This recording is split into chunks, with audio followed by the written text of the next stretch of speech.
Coming up on Triangulation, I sit down and chat with John Hodgman, writer of the book Medallion Status. It's true stories from secret rooms. We talk about hard-boiled eggs and how to get the perfect one, and also a little bit about being vulnerable and being responsible for seeing people and seeing the gold in them. There's so much you're going to want to hear in this chat, so stay tuned. Podcasts you love. From people you trust. This is Twit. This is Triangulation episode 421, recorded Friday, November 1st for November 8th, 2019. John Hodgman, Medallion Status. This episode of Triangulation is brought to you by ZipRecruiter. Hiring isn't easy, but there's one place you can go where hiring is simple and smart. That place is ZipRecruiter, where growing businesses connect to qualified candidates. Try it for free at ziprecruiter.com/triangulation.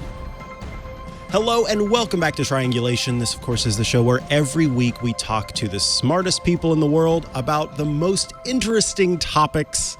And I am excited today because I get to talk to Mr. John Hodgman about... Oh, that's me. That is you. Hello, welcome.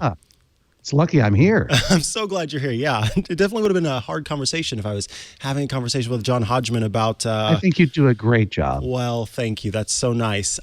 John Hodgman has a new book out, Medallion Status, and we are going to be talking about true stories from secret Hold it rooms. up more. Hold it up yes, more. you're right. There we go.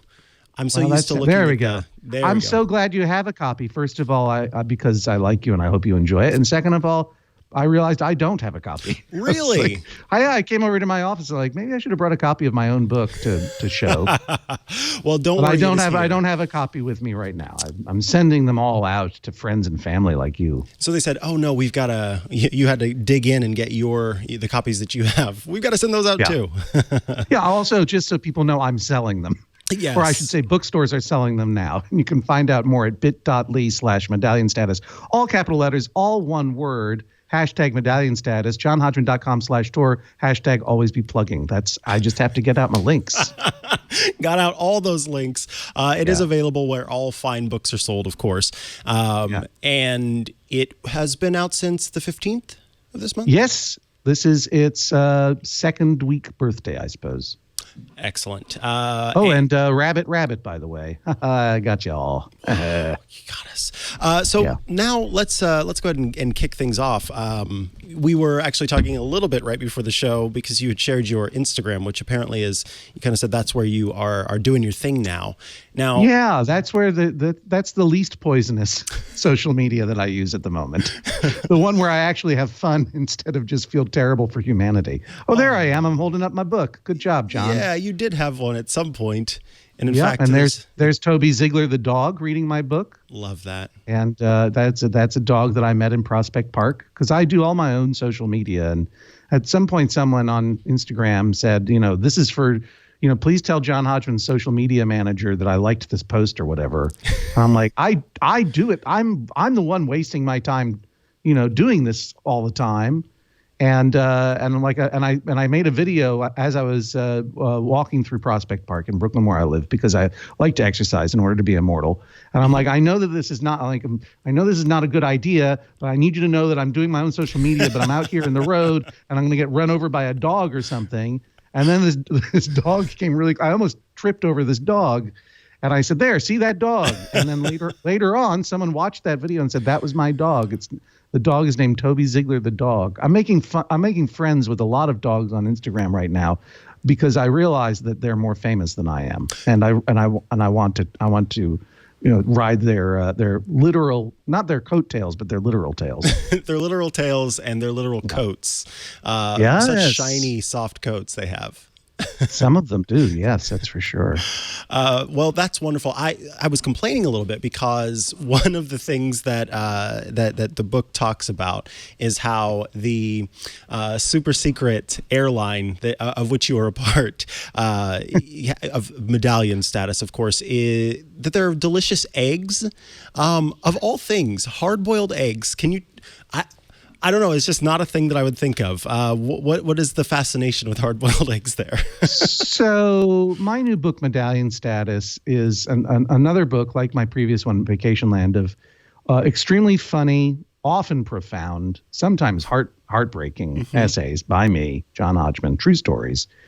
In this case, about what it's like to be a famous minor television personality and all of the secret rooms and exclusive clubs and first-class lounges that even the minorest of fame admits you to. And then what it feels like to be kicked out of those rooms one by one until you're me, not even as famous as the least famous dog on Instagram. But you're referring specifically to the Medallion Status literally is a literal reference to an airline loyalty program where you earn different medallions the more and more you travel. These are not actual medallions. You don't get a prize. They're an imaginary prize, starting with silver medallion, which I do not talk about because it's a garbage medallion. And then you get up to gold medallion, platinum medallion, and beyond. And I don't name the airline in the book because I don't get any money from them. There's no co-branding here. But I'll tell you it's Delta, right? And so in the Delta Sky Clubs, I talk a lot about the strange mix of sort of actual kind of luxury in the Delta Sky Clubs and then the mundanity of the Delta Sky Clubs. Mm-hmm. But one thing they get right, and I'm going to say this, and it really amazes me every time. Though in the morning, hard-boiled eggs, they do them correctly. They do not never have I ever had a hard-boiled egg in a Delta Sky Club that has that green ring around the yolk, which is it takes you know how to avoid that, right, Mike? I don't know if you enjoy hard-boiled tell me egg. The secret. I do like hard-boiled eggs, but I don't know how to avoid the green ring. In one of my many past lives and careers, I used to write about food and wine and cheese, which is a kind of food, for various men's magazines, and I learned you have to hard-boil the egg and then you immediately put it into an ice bath, and if you don't chill it, then that green ring will it's an oxidization issue. That green ring. So I'm just saying the Sky Club is doing it right. They don't do everything right, but they're definitely avoiding that green ring. And as I say in the book, I can't help but take a picture, a congratulatory picture, every time I have a hard-boiled egg in a Sky Club. And that is why my Instagram account is so repulsive a lot of the time. Just full of eggs. Just full of hard-boiled eggs. It's disgusting. But there are other things too. A lot more dogs lately because, as I say, I'm trying to get in with the Instagram dogs. That's where it's at now. That's where entertainment is. Yeah, that seems to be the case. And in fact, one of the things that you discussed in the book is you talk about being on television and how television kind of isn't on television anymore, and we've moved on to new forms of media. And what I'm curious, just in general, sort of what has that been like for you, watching the change from everybody gathering around the television to watch a show and people talking about the latest series on ABC versus now you've got bingeable content on Netflix, and now we're talking about adding like double speed to Netflix shows so you can get them in even quicker. It's kind of wild. Yeah, I mean, it's funny how television used to be demonized in our culture, and now we look back at it as like the golden age of radio, when the family would gather around and listen to a story together and have something to share and talk about. I should never have been on television. I always started it as a writer. If you look at me, my on-camera career is frankly implausible. But I got kidnapped by television by Jon Stewart when I was promoting a book of humor. Now 15 years ago, we had a good time on the show, and he invited me back to be the resident expert on The Daily Show with Jon Stewart. And that gave me a very sort of fly on the wall perspective of how TV works and how celebrity works. And especially during a period of change, because back then in 2006, television was on television, right?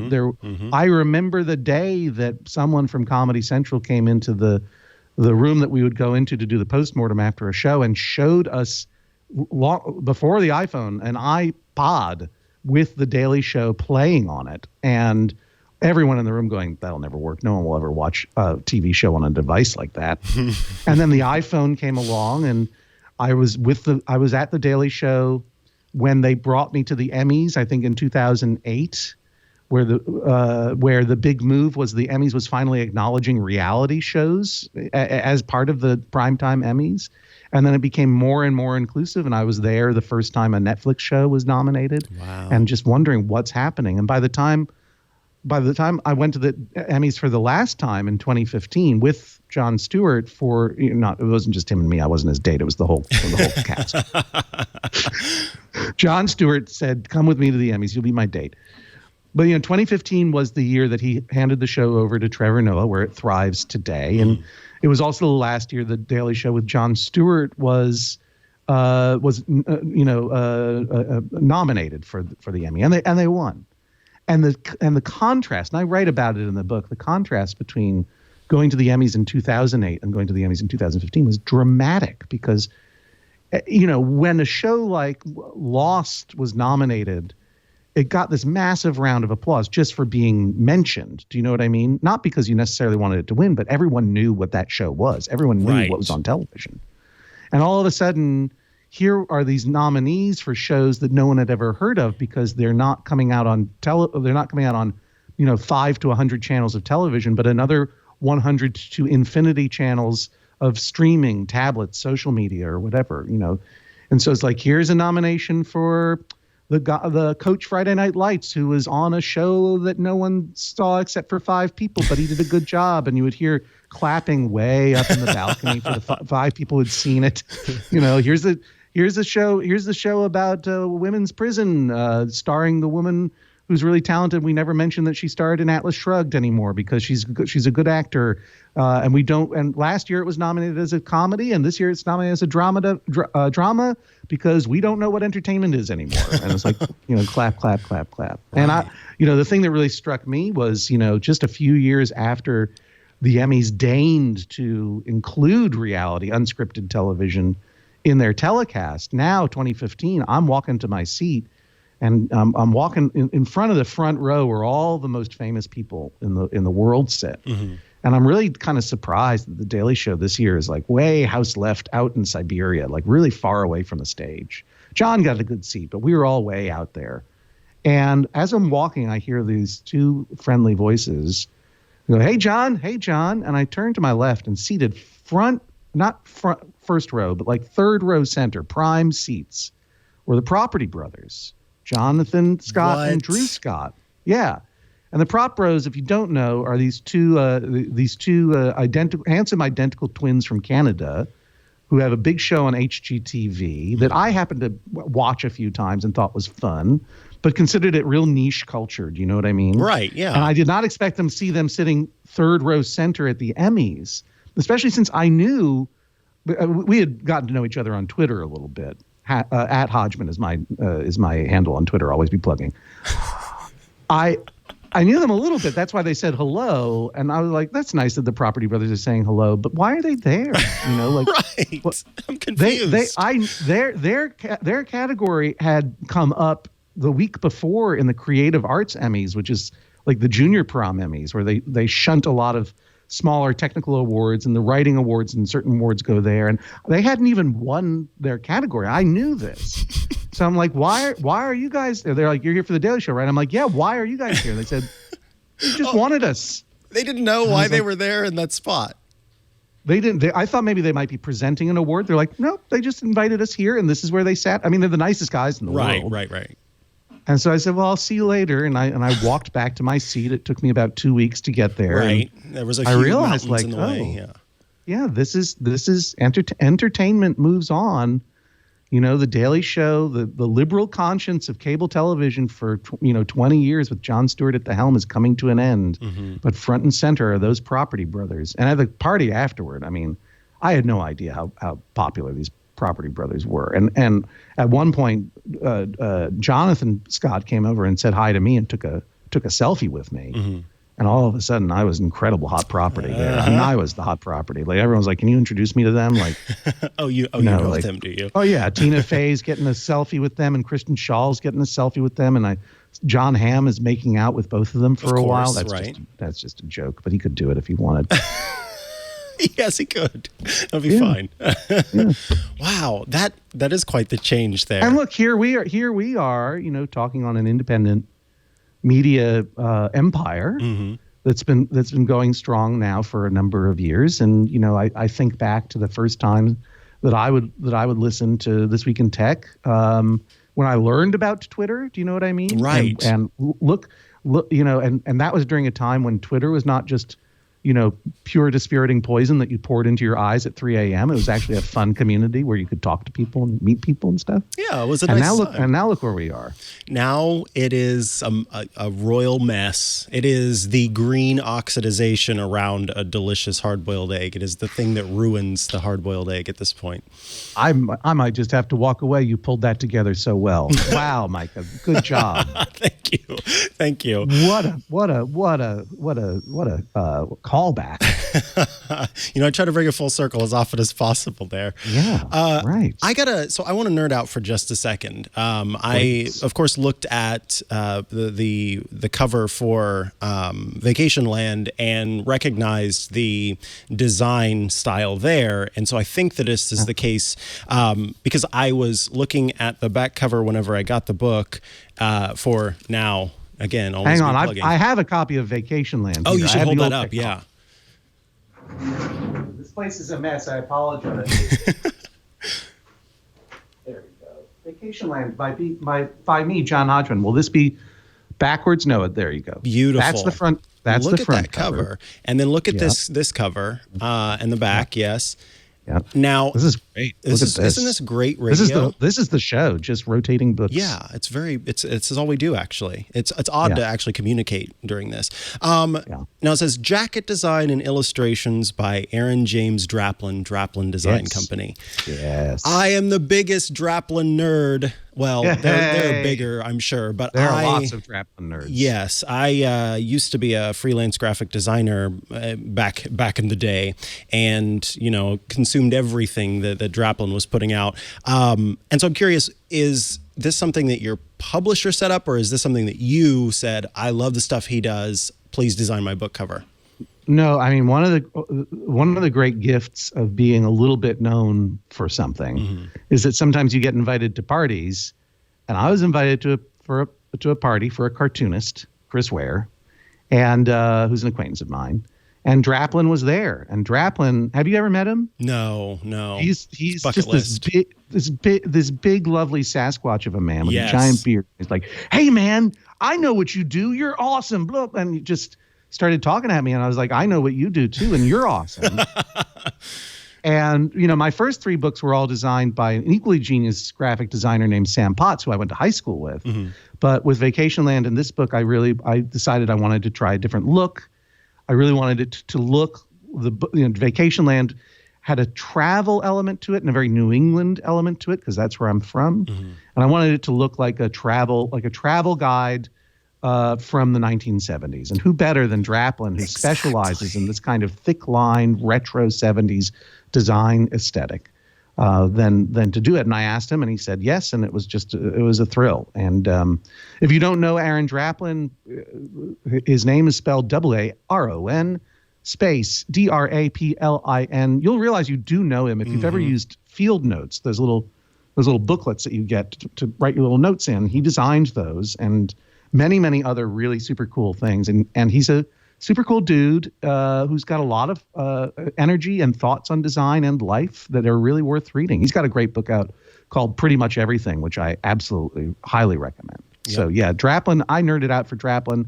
It's a thrill that he nerded out for me, and it's been great to work with him on both this and the new book, Medallion Status, #Medallion Status, bit.ly/Medallion Status, all one word, all capital letters, #always be plugging. I love it. Well, I am, it's great. This cover is fantastic too. And yeah, I don't know. I guess the only thing there to say is just that I'm jealous, I guess is where I was going with that. That's so cool that you got to work with he's a super cool dude and a super approachable dude, and obviously in demand. But I would say pretty strongly that if you write him an email, he will write you an email back, and it'll be fun. I'll have to do that. Draplin, by the way, not to plug a different thing, but I have a podcast called Judge John Hodgman, and we're about to go on a little mini. Is that true? No, that's not fair true. Enough. That's not true. I don't know what people. I mean, I mean, this book, Medallion Status, is about, in part, about all the different jobs that I've gotten. I love jobs. To me, different jobs are like travel. You get to meet different people, explore different cultures. And so, my rule is when someone says, do you want to do something interesting? As long as it's not a permanent job, I'll say yes. Awesome. And that's how I got myself into this mess of television and then off television.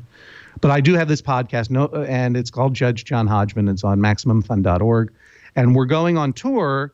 And I only mention this because, there we go. That's our new logo designed by Draplin. Of course it is. Look at that. God, thick lines. It's so gorgeous. Thick lines is his thing, those thick lines. And he's designed a whole bunch of new merch and symbols and logos for us that we're gonna debut on this little tour. We're going to Toronto, Atlanta, Washington, D.C., Portland, Maine.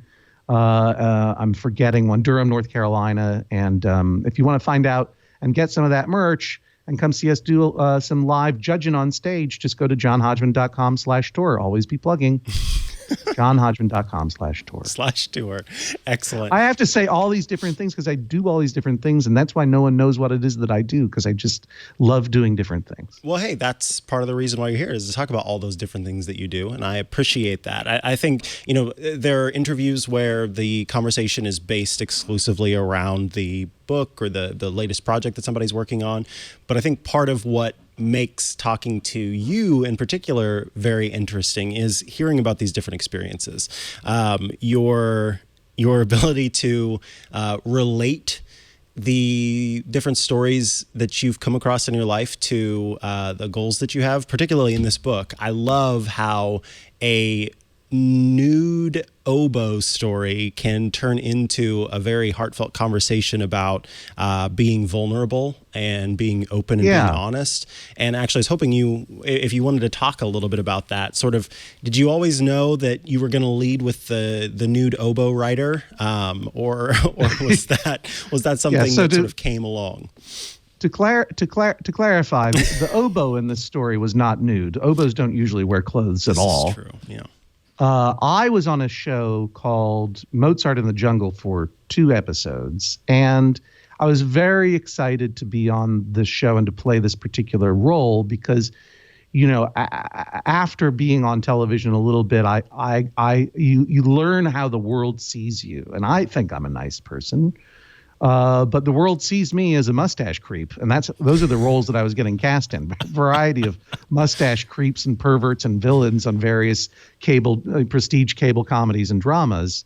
But on Mozart in the Jungle, initially I was not a creep. I was the sort of mentor to the main character, played by Lola Kirk, who is this oboist, this young aspiring classical oboist. And in the first episode I was in, I got to give her a lot of really decent life advice. She was worried that she was, she felt imposter syndrome, as we all often do, because, she was following this career, but she knew in her heart she only chose the oboe because it looked cool. Well, and part of the reason was she kept dressing her oboe, and it needs to be nude, and she didn't know that. Exactly. So, right. Yeah, it ruins the tone. Right. Yeah. And I said, no, that's not being an imposter. That's being creative. That's inventing yourself. And that's how that episode had ended, with me giving her this great advice. And finally, I'm not a creep. But then it turned out I got the script for the second episode. It was like, oh yeah, I'm a creep. I am definitely imposter. I am a con man who is not anything that I claimed to be in the previous episode. And all of that sage, wonderful life advice, I was merely spinning to her, hoping to have sex with her. And I go to her apartment, and she finds me in her bed, totally nude, except for an oboe. And I saw the script, and initially I was very disappointed because I was like, I want to be a good guy on TV. Everyone does. But then I realized, being an actor is being vulnerable. And when you are vulnerable in life, you learn things, even if it's hard and scary and terrifying. And getting nude, whether figuratively or metaphorically, is an opportunity to show the world yourself and see how the world sees you, and let other people feel seen as well. So I was like, okay, let's do it. I'll get nude with that oboe. And they were like, there was as you mentioned, there was a rider to my contract for the show that they had to give me to agree to this. And it was literally called a nude rider, which are two words that I had never thought would ever be put together. Well, I have a feeling that President Vladimir Putin might be a nude rider, but outside of that, I don't think. Right. No, I had to sign the nude rider, and the nude rider was really amazing because it's contractual language that is that was written in the first person as though I were writing it, and so I like the thing I signed said, I promise that the only nudity that will be shown will be partial frontal nudity. No other nudity will be shown, and that my genitalia will be covered by a nudity belt, a privacy garment, and an oboe. That was in the contract. The oboe was there. Those are words that I did not ever expect. That was not a promise I ever expected to make in my life. And if I were not married, that would be my pickup line. It's like there will be the possibility of partial nudity, but I will be covered by an oboe. Swipe right. Swipe please. right, please. Swipe right for oboe. Oh, that is something. But to take that and say, because it was, I remember swipe right thing to say there. I'm an old man. You know what? Swipe right is good. Right? Yes. So I am not an old man, and I don't think that you are necessarily an old man, but because we fall into that same category where for the longest time I didn't know which way was the correct swipe. But I do now know that swipe right is the yes, I want that. Swipe left is the no way. So if you want the oboe and the partial nudity, then you swipe right. Yeah, but everybody's got to be coming for you. You're a handsome, smart man who knows how to call back to hard-boiled eggs. You're on a live stream in the middle of the day. I mean, that's something. This is it. Yeah. Can I tell you about my new project that I'm really excited about? It's a live stream in the middle of the day. Yes. This happened by accident, but it's now become a frequent, and I think maybe the most important work I've ever done. Which is that every now and then, in the middle of the day, if I have some time, I'll host an Instagram live talk show called Get Your Pets, where I will go live. People will request to join my live stream, and I choose them at random, and I will only talk to them if they have a cat or a dog or, I don't know, a bearded dragon, a hedgehog, a turtle, whatever it is, and I interview their pets. And it's incredible. It's incredible. It's so much fun. I did not know about this. I have 2 dogs, and so I'm going to have to check this out and try and go get your pets. Yeah, I got to get Henry and Mizzy in there to have a conversation with them. If you're following me on Twitter or on Instagram, if I say get your pets in 15 minutes, I'm about to go live, and it's an incredible. I talk to the pets, but mostly they don't speak English, so I talk to the owners as well, and it's a fantastic talk show of ordinary people and their very, very usually adorable pets. Oh man, that's amazing. What's the weirdest? No, I shouldn't say weirdest. What is the most fascinating pet that you have seen thus far? Well, I mean, the most exotic for me was somebody's hedgehog. I really wanted to see a hedgehog. Because that had been my nickname in elementary school, Hedgehog. Now, was this a good nickname? You can't have them. Yeah. Oh, okay, it was a fond nickname. Gotcha. I mean, people knew that I was prickly on the outside and had a very soft underbelly. So there you go. It was accurate. But and so that was very cute. A woman that I know, she and her husband have a farm, so I got to meet all of their turkeys and goats and other animals. There was an incredible tortoise once. There was a tarantula that was incredible. And sometimes the animals are incredible, and then sometimes the people are amazing. Like the woman Marzi who fosters injured, woodland creatures like squirrels and fawns and stuff. And so obviously meeting an injured squirrel is incredible, but she's the star of that show. And then there's a guy who just had a cat. Like, all cats are fantastic. All the cats and dogs are great. But the cat was fairly normal. But he revealed that he was the caretaker of a very wealthy person's estate in remote Washington State. Wow. And I said to him, "How many times a year do you watch The Shining?" And he said, "I've never seen it." And I said, "Don't." Don't watch that. Yeah, The he's cat. a really super interesting guy, and he's and like I think when I'm out in Seattle in December to do a show out there, johnhodgman.com/tour for all the details. And when I'm out there, he's invited me to go tour this super private, super expansive rich person's compound. I think. Are you going to take security? I'm not going to take security. My guess is I'm not going to come out alive. Oh, and so maybe you're that's just the good best. with that. Look, I've done my life's work, right? I've been on television. I was in Pitch Perfect 2. Yeah. I've written 3 books of, arch ridiculous humor, 2 books of very personal, funny essays. I mean, You do a yes, I love my podcast. children and my wife. I do a podcast, but what else is there?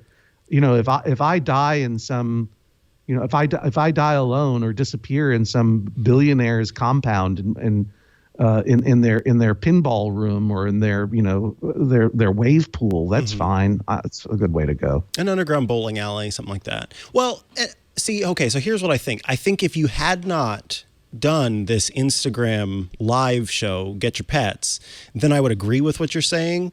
But you're doing very important work that needs to exist in the world, and so I just hope that you'll be a little careful right. while you're there. Yeah, you're right. I can't let those pets down. You And all the can't. Judge John Hodgman people and everything else. Yeah. Now I heard tarantulas are pretty talkative. Is that the case?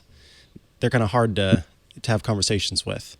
No, I wouldn't want one as a pet. They don't bite. Right. But I just, they're bristly. You know what I mean? Yeah, bristly. Yeah, that makes sense.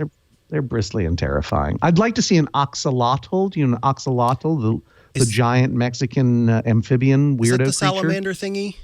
Yeah, a salamander thingy. I'd love to see one of those on Get Your Pets. I don't think I've seen a snake yet. Really? So, yeah, but we've had some different lizards and so forth. Have you seen Gordon the gecko? No, but I really want I love animals that are named just regular human names. I met a great dog named Janet the other day. I would love to meet a snake named Dave. I don't know Dave why the that's snake. funny to me. That is. Hey, if you're ever feeling down, by the way, my friend Jean Grey, who's an incredible performer and sometimes performance partner of mine, Jean Grey, Grae, Jean Grey, look her up. She does everything. But the way I got to know her was she was just posting picture after picture on Tumblr of snakes wearing hats. And it's the most incredible. There are a lot more pictures than you would think of snakes wearing hats, and it's a very cool thing to see. What's the Tumblr account called? Snakes Wearing Hats? Or is it I would Google Jean Grey, Jean space Grae, and then snakes and then hats. That's how I would get at it. Or use the search engine of your choice. That is how you find it. That is what you do. Yeah. You heard it here, folks. Well, we are going to take a tiny little break, and then we will be back to have more conversations about snakes wearing hats and all sorts of other things. I'm excited that we are being supported today by our pals at ZipRecruiter. So hiring can be a bit of a slow process. Cafe Altura's COO, Dylan Miskowitz, needed to hire a director of coffee, which sounds like the coolest job ever, for his organic coffee company. But he was having trouble finding qualified applicants, so he switched to ZipRecruiter. Well, ZipRecruiter doesn't depend on candidates finding you, it finds them for you. Its technology identifies people with the right experience and invites them to apply to your job, so you get qualified candidates fast.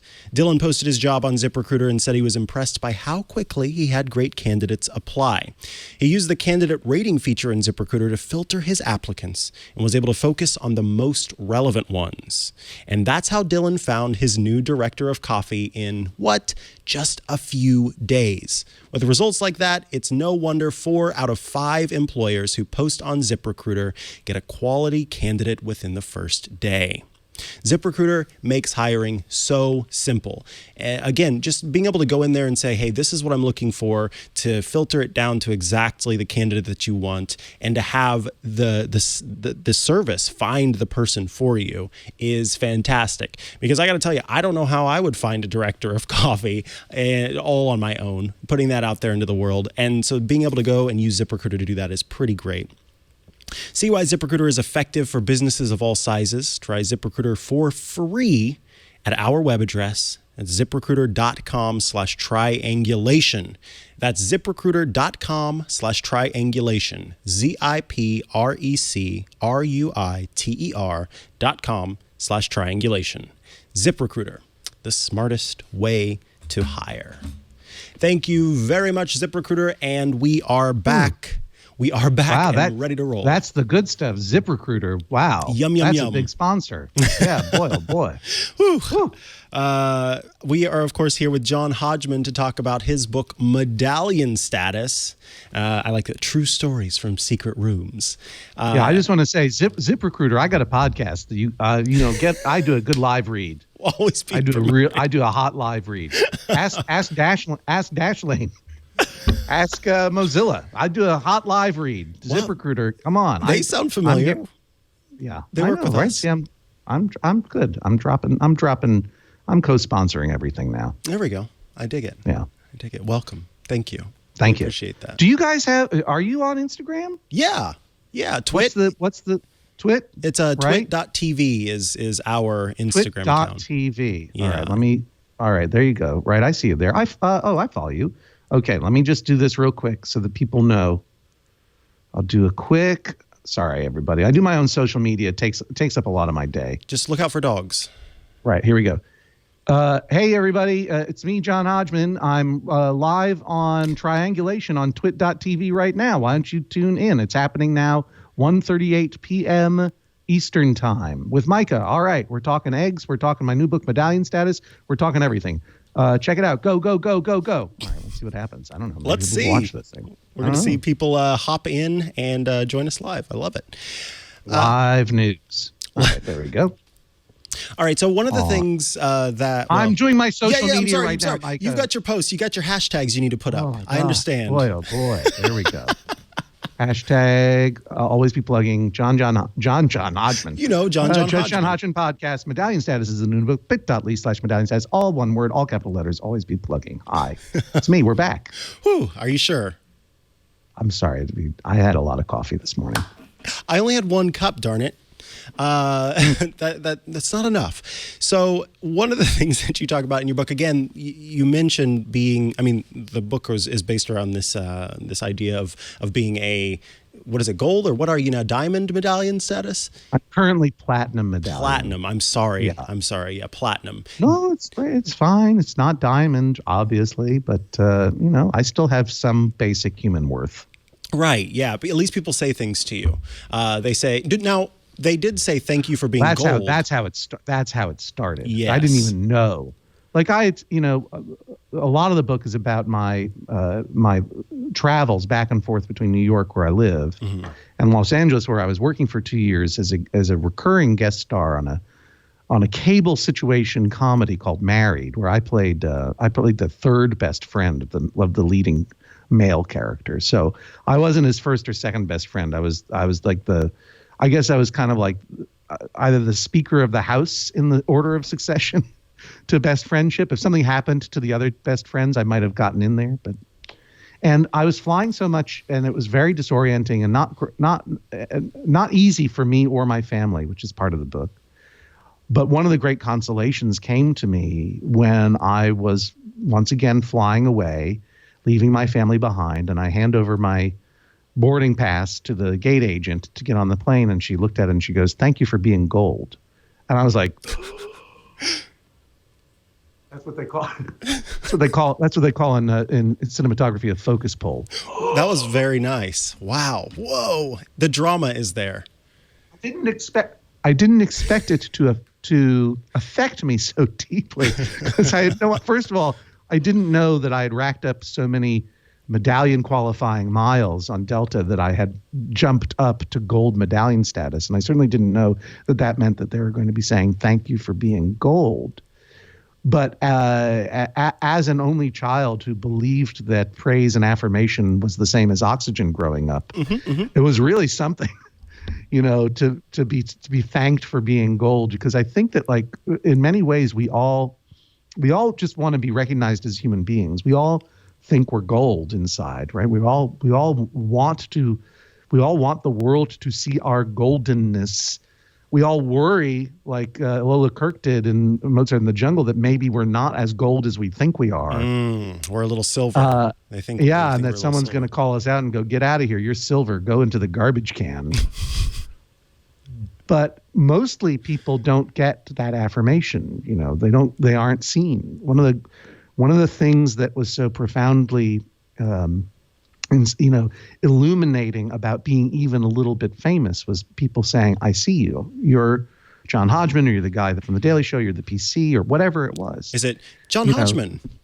Yeah, it's John Hodgman. That's the best one, because if they actually knew my name, then that meant they were somewhat familiar with what work I had done and put out in the world. But even if it were just like, "Hey, you look like the PC guy," which I used to get all the time from the Apple ads, right? Yes. And I would be like, "Well, there's a reason for that. I am that guy." And then people would go, "That's funny, but you do look like him," and then walk away. It's very weird. You know, Tony Hawk has had that same experience. He talks about that a lot. Where people say, "You look like Tony Hawk," and he goes, "I am Tony Hawk," and they're like, "That's funny." That's funny. Yeah, exactly. Yeah. I mean, it's television fame, even the kind of minimal fame that I have/had, is different than sort of having written a book or doing a podcast or doing a radio show or doing something like this, where, you know, people are here because they like hanging out with you, Micah. You know what I mean? Like, they engage with the other human being. Mm-hmm. But a television personality is someone who just visits their living room or their device or whatever. And if it's an actor in particular, you don't expect to run into them in a bathroom or, you know, on an airport concourse. You think of them as weird. It's like seeing a TV ghost, and it's scary. Wow. You know what I mean? So you're not supposed to be there. Yeah, I hadn't really thought about it that way, because I've talked a little bit about or understood the sort of, and I'm sure you as a podcaster too, there's an intimacy a perceived intimacy that people have because your voice is right there in their ears. And in the case of shows like this, where there is video involved as well, you know, I've had experiences where someone recognizes me from something and they will have a conversation with me as if we are best buds, because they can make the inside jokes that I've made on podcasts or things like that. And it's a little bit off-putting for me. It's equal parts off-putting and flattering, and you know, I do feel gold in those moments, but I also feel a little bit like, whoa, I need to get to know you first before that happens. But I hadn't considered how that's different from, like you're saying, the TV ghost. And if you're just the PC on the Apple ads, or you're just known as a character, or even, I mean, Tony Hawk is Tony Hawk, but he's such a big celebrity that the idea that you would run into him, you know, in a mall or wherever humans go these days, I don't know.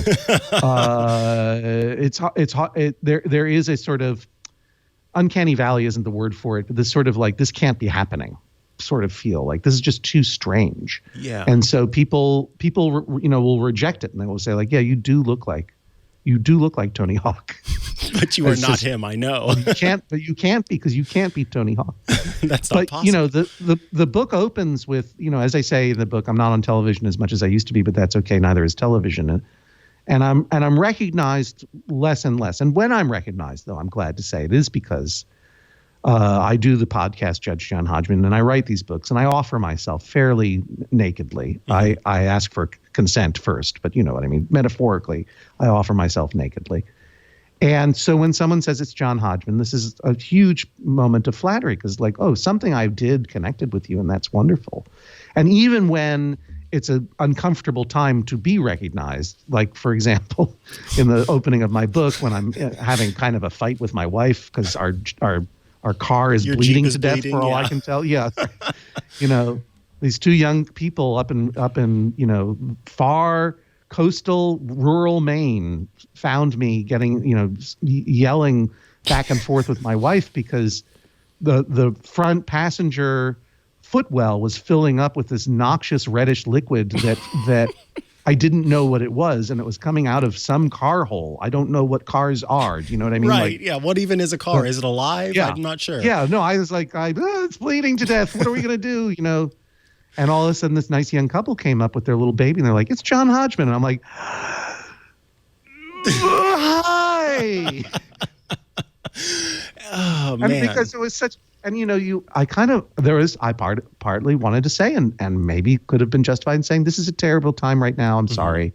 But instead it's like, no, it is a gift to be seen and to be recognized, because you have to remember that most people on this earth are not seen and they are not recognized even within their own families for who they are and their gold and everything else. So it's that's one of the things that I learned from fame, which is to make sure you see other people, the people that you don't see in your life, that you walk by, that you don't consider to be in your life, that you see them and you are decent to them.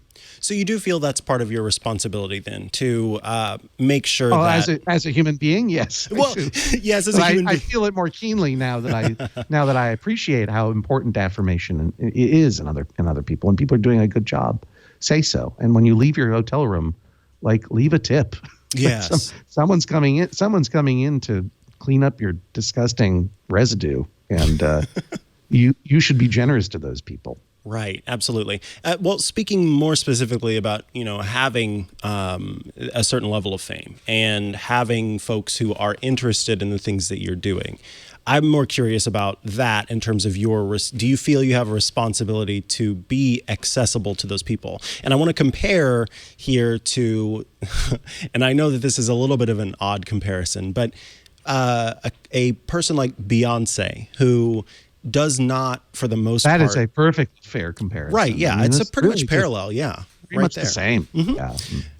So on one side you have Beyonce, on the other side you have John Hodgman. But with Beyonce, she, for the most part, her social media is run by somebody else. She doesn't post a whole lot. Every once in a while she makes herself open to people.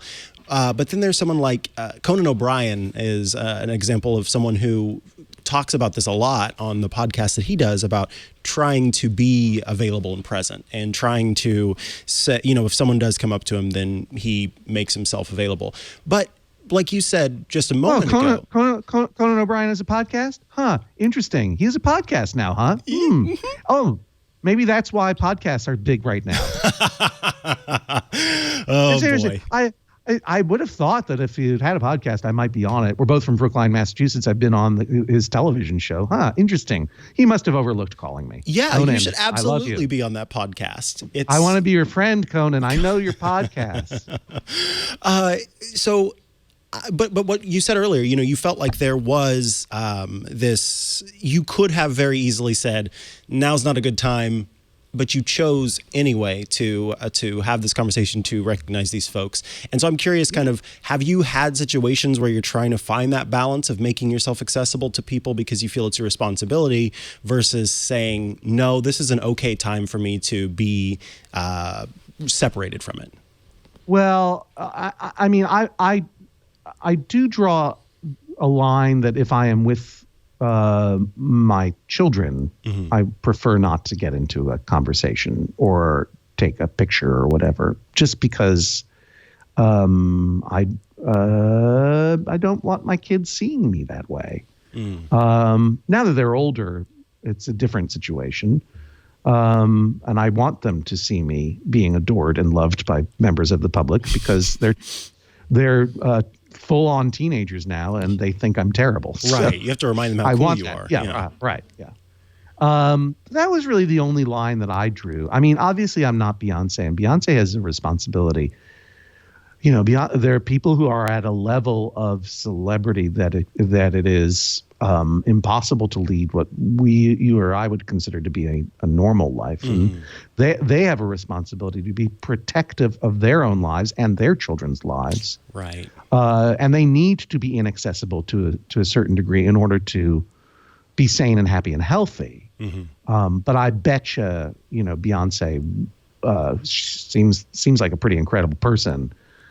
I know that she must feel incredibly loved and empowered and grateful to that fandom. Do you know what I mean? But right, absolutely. There's no, you can't give of yourself to everyone who wants you at that level. It doesn't scale. Do you know what I mean? Yeah. There's only one of you, and to be able to open yourself up to all of that. Exactly. And Conan is obviously a very super talented and wonderful and famous person, and highly recognizable because he looks like a mutant. Right. And you can't miss Conan O'Brien because he's 30 feet tall and his hair's on fire. And his pants are like multiple pants sewn together in order to fit. Yeah. Exactly so, right.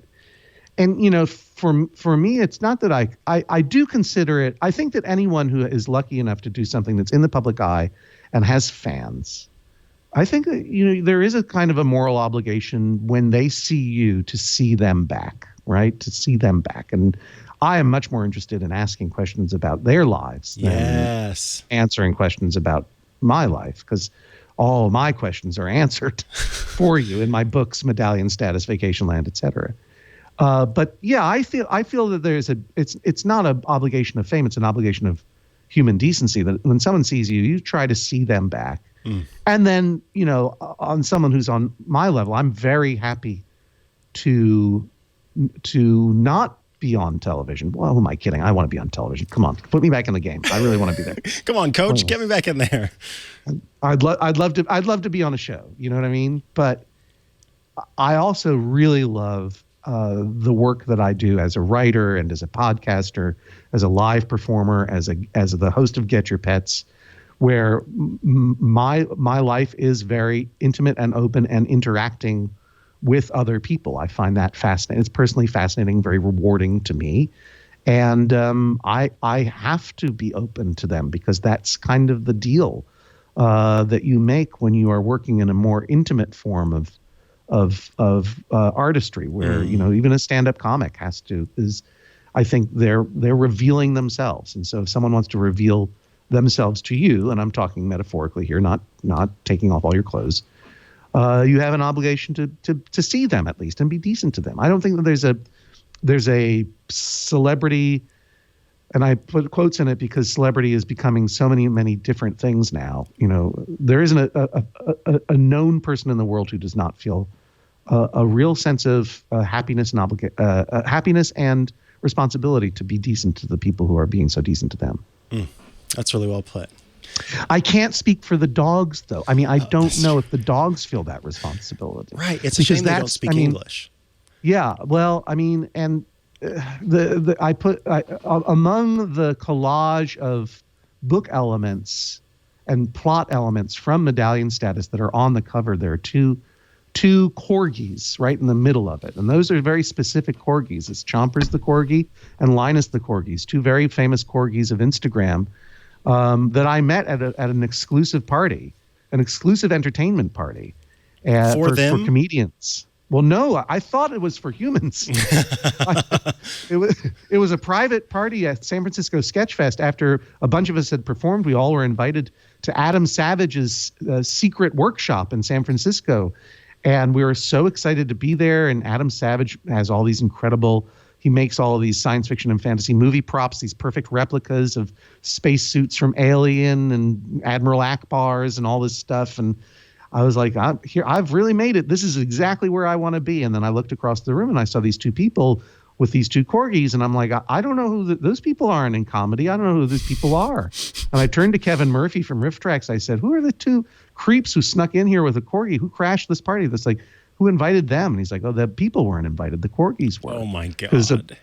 Because one of Connor Listoka, who's one of Kevin's colleagues, is a huge fan of these corgis on Instagram.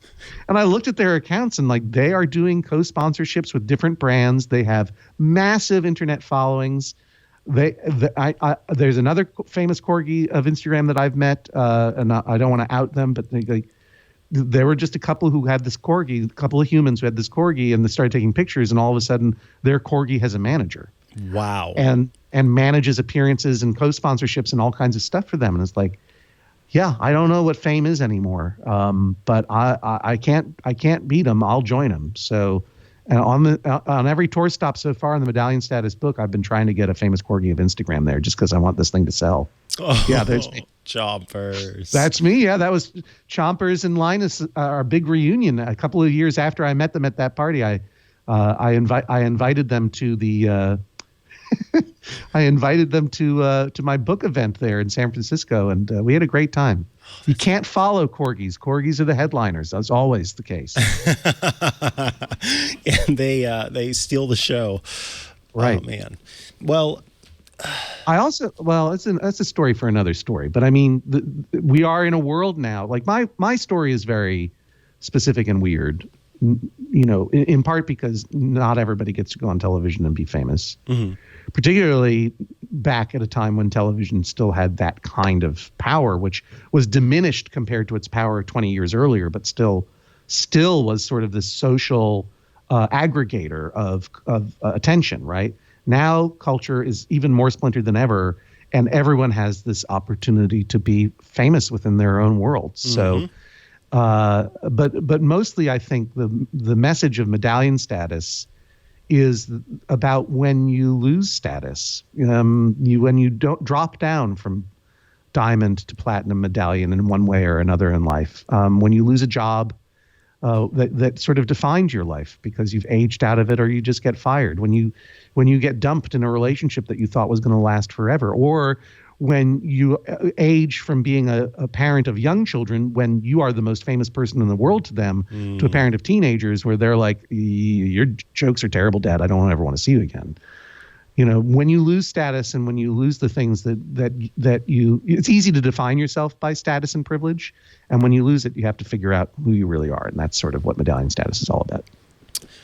That's a good bow tie on that. And so I want to... Yeah, see, it's not just you who can do it. You know what I mean? It's like when you lose status, it's like when you get a perfect hard-boiled egg. See, I got it. Yeah, hold on. Let me run the calculation on... no, that one's not working. Don't look at that one too close.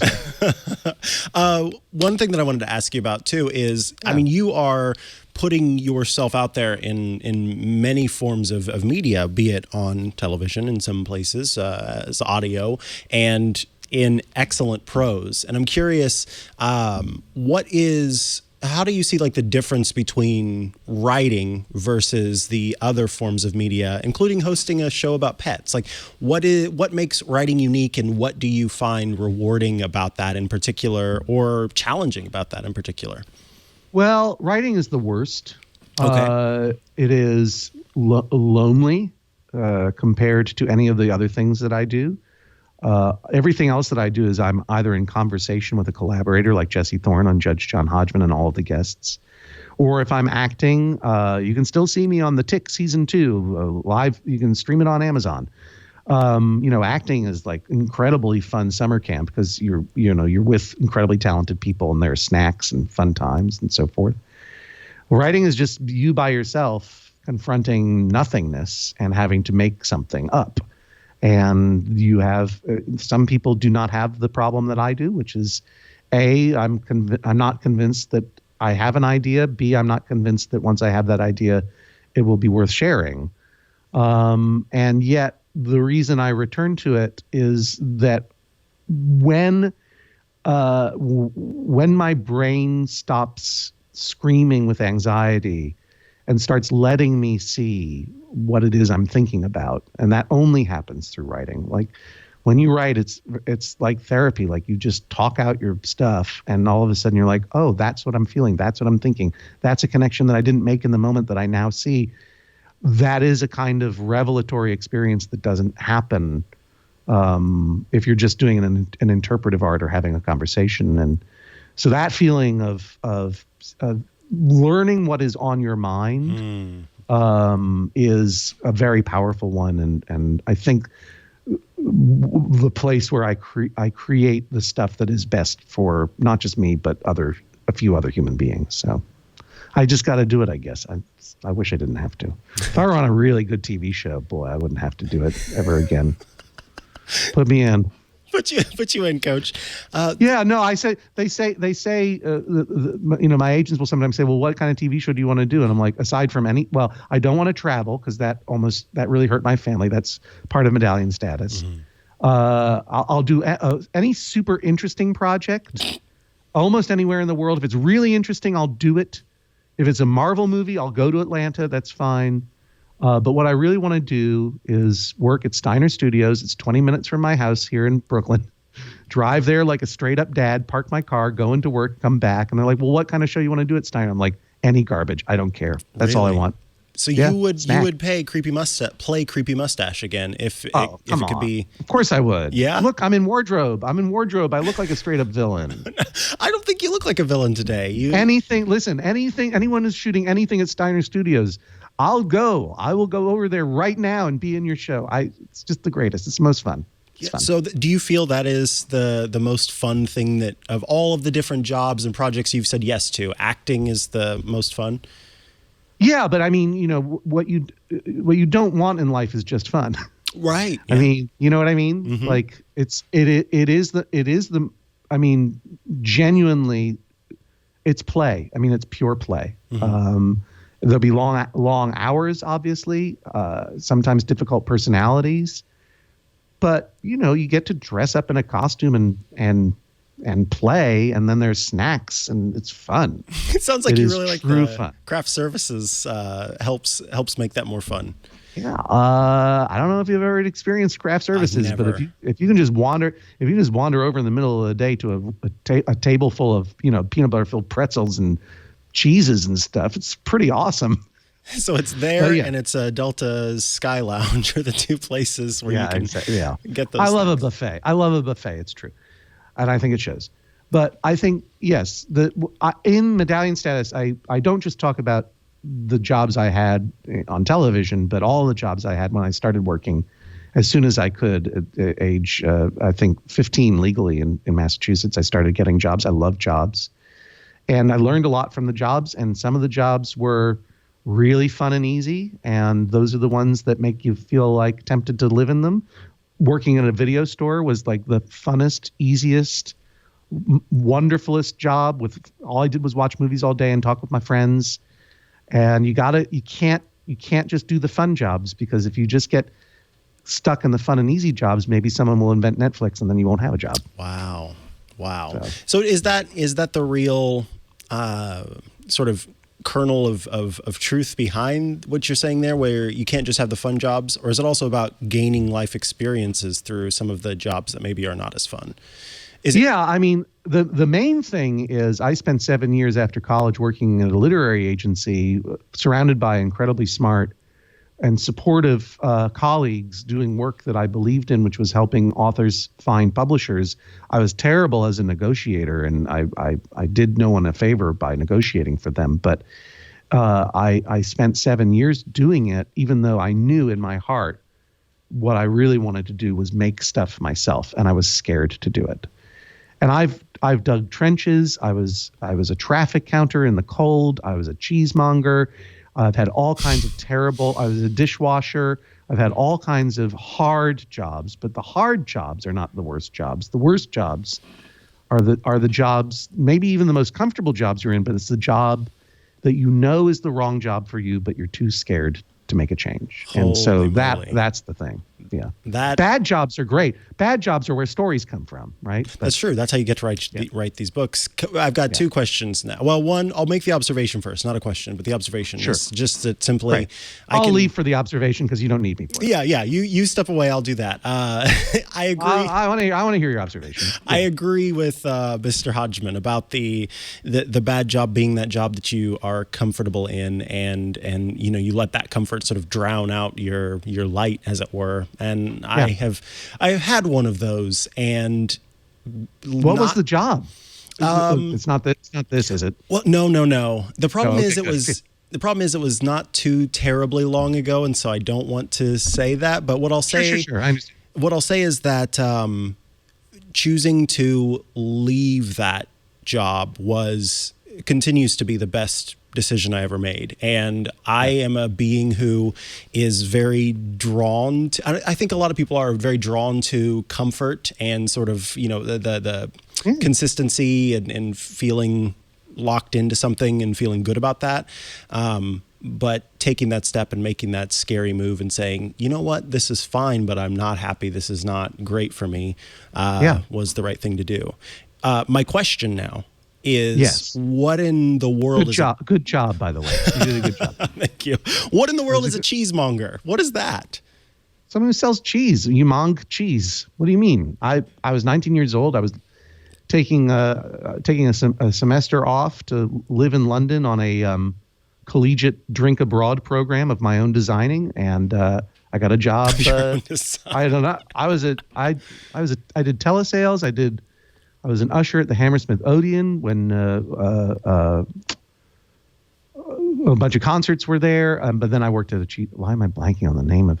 Motorhead. That's what I was there for. Motorhead. Why am I blanking on the legendary band Motorhead? But then the top job that I ever had was working at the cheese shop on Bute Street in Kensington, London.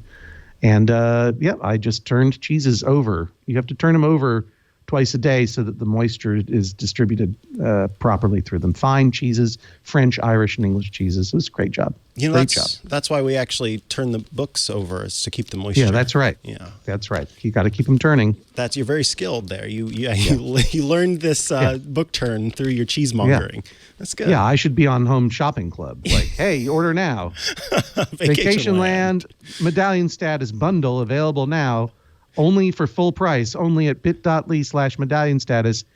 And that's MEDALLIONSTATUS, all capital letters, all one word, bit.ly/medallion status. If you want to learn more, my name's John Hodgman. You can find out where I'm going to be next by going to johnhodgman.com/tour or following me at Hodgman on Twitter and at John Hodgman on Instagram. How'd I do? Good? You did well. In fact, I was hoping that I could hire you to do that part of this show. So whenever we have people on, if you want to just do the part where we talk about the other person's sort of social media and where you can find them online, we'll just have you pop in. I do a hot live read. Yeah, absolutely. This is true. You do a hot live read. Did you hear that, ZipRecruiter? He does a hot live read. Yeah. Well, John Hodgman. What are your social meds? Oh, my social meds? Oh gosh, I guess I'll be plugging too. Okay, I got a thumbs up from the engineer. I didn't, but I'm going to go ahead anyway. You're allowed? It's it's at Micah Sargent on everything, on Instagram, on Twitter. It's all just my name. MIKAHSARGEANT? ENT, no A. ENT. Oh. You were so close. Now ZipRecruiter isn't going to sponsor Judge John Hodgman. I have to say, I am impressed with your spelling, though, because you just spit out that medallion status quite quickly. So either you practiced or you've won a spelling bee or two in your life. Practice makes perfect. Practice does make perfect. Maybe I should have practiced saying practice makes perfect because I couldn't say it. John Hodgman, it has been an absolute pleasure conversing with you. Thank you. The pleasure is mine, Micah. That's at MIKAHSARGENT on all social medias. Check it out. # always be plugging. Medallion Status is my book. Sorry to do that. You just get into a role. I love it. You know what? It's good. It's good. You've got to check out this book, Medallion Status. Again, available where all good books are sold. And October 15th is when the book came out with beautiful cover art by Mr. Draplin. Same for Vacation Land. If you haven't checked out that book, you must as well. And it did come out October 15th, but I guarantee you we still have copies for sale. They're still out there. Not yet sold out. So yeah, you have a chance. You still have your chance. Get your last copies now. There you go. You gotta hop on that before they run out. No, they will be there. You should get them. And in fact, Amazon was suggesting that I get it on Kindle, so I went ahead and did that as well. Well, good for you. Thank you very much. I'll sign your device at some point. Please do. Actually, if you could sign the audiobook version. I don't know how you do that, but I've got tapes. I'll record my signature as a voice memo and send it to you. Thank you. Hey, if people want to get their books and stuff signed and get that Draplin merchandise, November 6th we're in Toronto. November 11th, we're in Portland, Maine, and all different kinds of places between them. Judge John Hodgman Live, johnhodgman.com/tour. Sorry to keep pushing it, but what I've learned in this new age of social media is the window goes by fast. The window of attention drifts fast. So I need to keep repeating those things. I'm sorry. I'm sorry. If people bring a wheel of cheese to you, will you turn it for them? Yeah, absolutely. That's beautiful. That's easy. It's already round. This is true. Lifting. I'll have to come hang out, bring a wheel of cheese, and show you my egg boiling skills. Now that I've learned the ice trick, it's all figured out. Yeah. All right. Well, John Hodgman, again, we thank you for joining us today. Go get that book, Medallion Status, and, try for Medallion Status of your own. This show records live every Friday at 2:30 p.m. Eastern. That's 11:30 a.m. Pacific, which is 1830 UTC. You can hang out in the chat, have conversations while we are doing the show, and occasionally I'll pull some questions out from the chat and throw them up there. So yeah, thank you so much for joining us today. And one last shout out to Mr. John Hodgman. Thank so much for talking to me. Yeah, thank you, John Hodgman. Is this the end? I can't tell. This is the end. Things don't have formats anymore. You are free to leave whenever you're ready. Oh, well, goodbye then. Goodbye. Thanks. Thank you.